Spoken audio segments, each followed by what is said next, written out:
we have a number of our band members around. So we have cheers up. There, we got Tony, James, we're missing Donald, we're missing George, people are sick.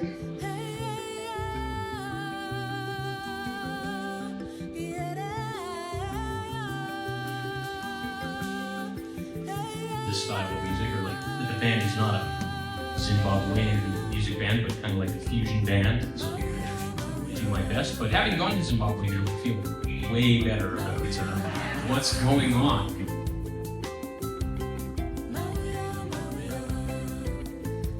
I've been listening to music from Zimbabwe, old stuff, for a number of years before I got a chance to meet Chaka. So there was a little bit of that ingrained in my musical brain, I guess. When we went to Zim, it was an opportunity for us to play actually in community.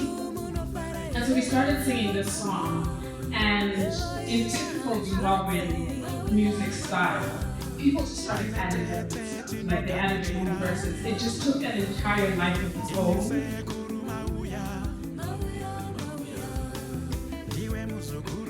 Singing praise poetry, they were calling out their own family members and their own ancestors, and they were just singing along Malia and welcoming people. And I think for me, that's been one of the most special experiences with this song, Malia.